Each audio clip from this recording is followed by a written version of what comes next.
اعوذ باللہ من الشیطان الرجیم بسم اللہ الرحمن الرحیم۔ سورہ ال عمران آیت نمبر 152۔ یہاں سے جو جنگ احد کا میدان ہے اس میں جو کچھ ہوا اور اس سے پہلے جو حالات تھے اور جو کمزوریاں اور کوتاہیاں مسلمانوں سے سرزد ہوئیں، جن کی بنا پر ان کی فتح جو ہے وہ شکست میں تبدیل ہو گئی، اور پھر جنگ کے نتائج یہ بیان شروع ہو رہا ہے۔ یہ تو جب اپنے آپ کو انسان اس موجودہ وقت کا انسان مومن مسلمان اگر یہ تصور کر لے کہ وہ ان لوگوں کے ساتھ تھا جو مدینے سے 1000 کی تعداد میں نکلے، اور پھر راستے میں ایک منافق نے پلاننگ کے تحت ان سے 300 آدمیوں کو واپس کیا،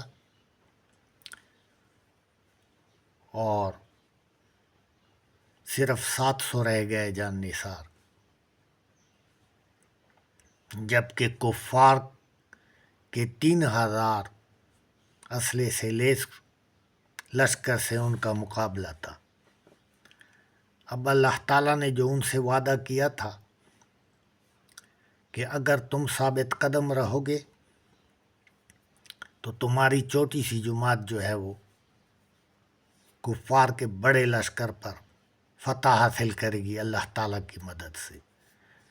تو اللہ تعالیٰ نے تو وعدہ پورا کیا۔ وَلَقَدْ صَدَقَكُمُ اللَّهُ وَعْدَهُ إِذْ تَحُسُّونَهُم بِإِذْنِهِ، کہ اللہ تعالیٰ نے تو اپنا وعدہ پورا کیا کہ تمہیں فتح عطا کر دی، اور تم اللہ تعالیٰ کی مدد سے اور اللہ تعالیٰ کی اجازت سے کافروں کو قتل کر رہے تھے۔ حتیٰ اذا فشلتم، یہاں تک کہ تم نے خود کمزوری دکھائی۔ جو تمہارا عزم تھا، جو مدینے سے نکلے تھے اور جنگ احد کے میدان میں اتر رہے تھے، اس وقت جو تمہارا اندر کا جذبہ تھا اور جو ایمان تھا اور جو مقصد حاصل کرنے کے لیے تم رب العالمین کی طرف رجوع کیے ہوئے تھے کہ دین کو سربلند کرنا ہے اور اللہ تعالیٰ کی راہ میں لڑ کر شہادت حاصل کرنی ہے، اور آپ صلی اللہ علیہ وآلہ وسلم کا ساتھ دینا ہے جان کی پرواہ کیے بغیر، تو جب اللہ تعالیٰ نے تمہیں فتح دے دی، عطا کر دی، تو اس وقت تمہارا رجحان دنیا کی طرف ہو گیا۔ ایک تو تم فتح حاصل کرنے کے بعد اللہ تعالیٰ کی مدد کے ساتھ یہ بھول گئے کہ کفار میدان سے تو بھاگ گئے ہیں، وہ تو دوبارہ بھی آ سکتے ہیں۔ دوسرا یہ کہ کفار جو اللہ تعالیٰ کے نافرمان ہیں اور اللہ تعالیٰ کو ناراض کرتے ہیں، اور یہاں پر اللہ کے دین کو مٹانے کے لیے آئے تھے، تو آپ لوگوں نے تو ان کو چھوڑنا نہیں تھا، ان کا پیچھا کرنا تھا، ان کو جھکڑنا تھا، قتل کرنا تھا، جیسے جنگ بدر میں کیا۔ آپ لوگوں کو جب انہوں نے میدان جنگ چھوڑا تو آپ لوگ لاپرواہ ہو گئے، آپ کا جو رجحان ہے وہ دنیا کی طرف ہو گیا، اور وہ جو اصل مقصد ہے اس کی طرف سے ہٹ گیا۔ اللہ تعالیٰ کا رسول صلی اللہ علیہ وآلہ وسلم کی برکت کی وجہ سے تم جو ہے نا فتح حاصل کر چکے تھے، اللہ تعالیٰ نے اپنا وعدہ پورا کیا، مگر تمہاری اس کمزوری کی وجہ سے، اور دوسرا یہ کہ 50 جان نثار جو آپ صلی اللہ علیہ وآلہ وسلم نے درہ پر مقرر کیے تھے اور ان کو سختی سے منع کیا تھا کہ اگر ہمارا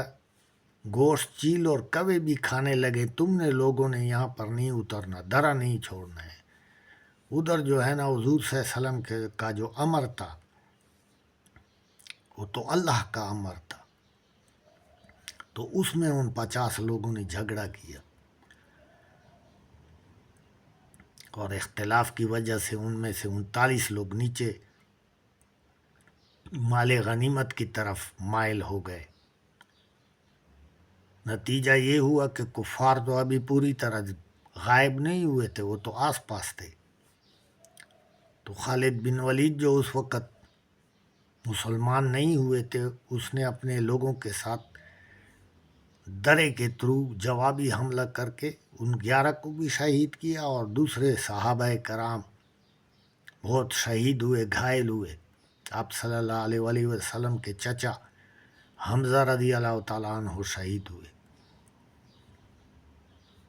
اور نتیجہ یہ ہوا کہ پہلے وہ بھاگ رہے تھے، اب تم لوگ بھاگ رہے تھے،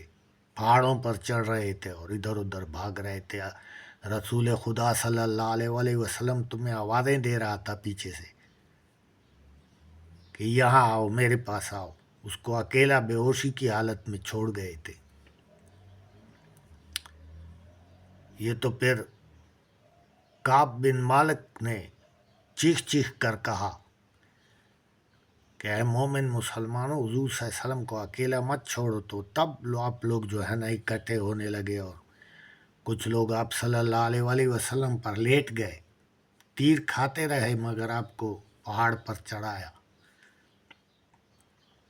اور یہ لوگ بھی چڑھ گئے۔ تو اللہ تعالیٰ نے پھر بھی کفار کے دلوں میں رعب ڈال دیا۔ خالد بن ولید تو اس وقت کہہ رہا تھا کہ سب کو ختم کرنا ہے، مگر جو ان کا سردار تھا اس نے کہا کہ نہیں، ہمارا نقصان ہوگا۔ ابو سفیان نے کہا کہ ہمارا نقصان ہوگا اس لیے کہ یہ ہم پر پتھر پھینکیں گے۔ تو آپ صلی اللہ علیہ وآلہ وسلم کی اللہ تعالیٰ نے حفاظت کی، اس لیے کہ دین کو تو مکمل کرنا تھا آپ صلی اللہ علیہ وآلہ وسلم کے ذریعے سے۔ تو وہی حالات بیان ہو رہے ہیں کہ اللہ تعالیٰ فرماتا ہے کہ اللہ تعالیٰ نے تو تمہارے ساتھ تو اپنا وعدہ پورا کیا جو اس نے کیا تھا، اور تمہیں فتح عطا کی تھی، تم کفار کو قتل کر رہے تھے اللہ تعالیٰ کی اجازت کے ساتھ، حتیٰ اذا فشلتم وتنازعتم فی الامر، یہاں تک کہ تمہارا رجحان دنیا کی طرف ہو گیا اور تم اپنے جو اصل مقصد تھا اس سے لڑکڑا گئے، اور جو درے پر معمور صحابہ کرام تھے تم میں سے ان میں بھی اللہ اور رسول کے امر میں جھگڑا پیدا ہوا۔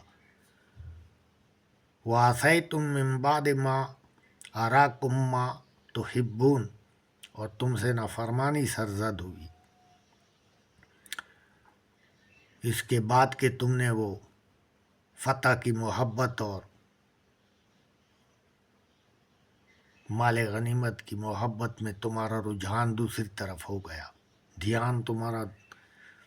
جو اصل مقصد ہے اس سے ہٹ گیا تھا،